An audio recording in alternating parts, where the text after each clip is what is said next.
Hello everyone, welcome back to our YouTube channel, and it's another learning episode, and I know it's another exciting episode where you are going to learn about steps in conducting a feasibility study. And this is just a second part of the first video that I have posted here in this channel. So let's begin. Now that we have examined the different core elements of a feasibility study, we can now look at the steps you need to take in order to conduct a feasibility study. The first step is you need to conduct a preliminary analysis. A feasibility study can be a time-consuming process, and it doesn't come without a cost. It's therefore auspicious to start by conducting a preliminary analysis. This is essentially a pre-screening of the proposed action, and it is an examine whether a proper feasibility assessment is worth the time and money. For example, before you conduct a feasibility study on the viability of acquiring a business, you want to check quickly the overall attainability of the action. If the acquisition is too risky that it could bankrupt your business, there's no reason for conducting a proper feasibility study. Preliminary assessment should consist of the following steps. First, you want to outline the planned idea or action. This means look at what you're looking to achieve and why. Second, you should examine the market space and the commercial viability of the action. You want to get an overall feel of what type of customers or consumers are potentially attracting. And third, you should examine the unique characteristic of the idea and whether they are strength or a weakness. The idea or action might have a certain unique characteristic such as location, the price, and the usability, and this might help your organization. Fourth, you need to determine if there are insurmountable risks to the action. It's essential to outline any risk that could possibly reduce the viability of the action or idea close to zero.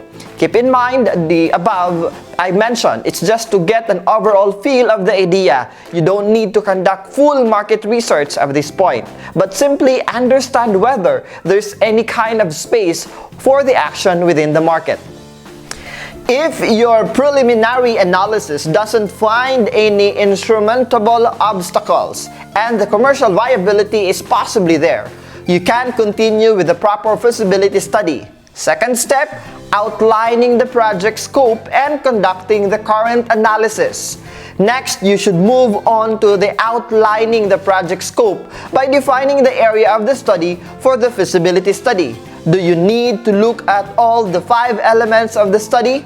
For example, the scope must be detailed and outline the objective of the feasibility study clearly.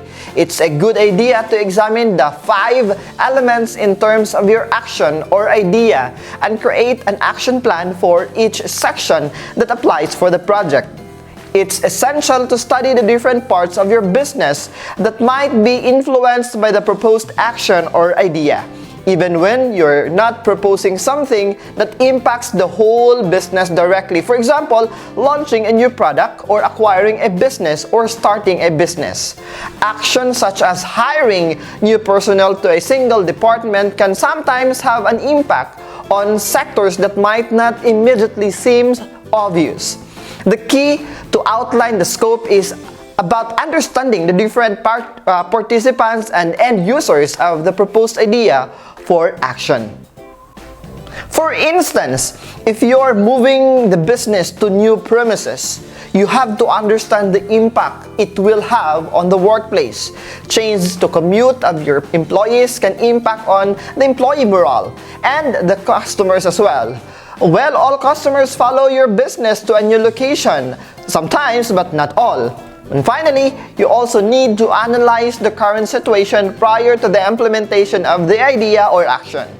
You can do so by describing the weaknesses and strengths of the business. Once you've done this, you can study the savings and the operational benefits you are hoping to achieve with the new proposal. Third, or the step 3, is comparing your proposal with existing products or services. You'll also need to research the current competitive landscape in order to understand whether the proposed idea or action is viable. Whether you are implementing a new software, or equipment, or launching your own new business, you need to compare the proposed product or service with other similar items on the market. This might mean you need to compare the feasibility of your chosen software, for example, the accounting platform, with other products on the market. What are the benefits of the proposed choice and what are the weaknesses? Are the risks associated with your chosen software smaller or bigger than those with the competitive products? The same analysis applies when launching a new product. Part of your feasibility study must then focus on understanding what the customers are looking for and whether your proposed idea answers these needs. You should also compare the proposed product with the existing products or services and focus on the advantages as well as the disadvantages it might have. Fourth step, examine the market condition. You also need to examine the market conditions. There are 4 specific points when it comes to analyzing market in terms of its feasibility. The first point is defining the target market. The second is studying the buying habits of the target market. Third is understanding the sale and market share outlook of the proposal. And fourth is outlining the product awareness required for the use of your product or service. The main goal of this part of the feasibility study is to understand the revenue project for implementing the proposed idea or action. You want to have a realistic understanding of the kind of sale. When it comes to number, you can expect the scope of the promotional activities you are required to undertake.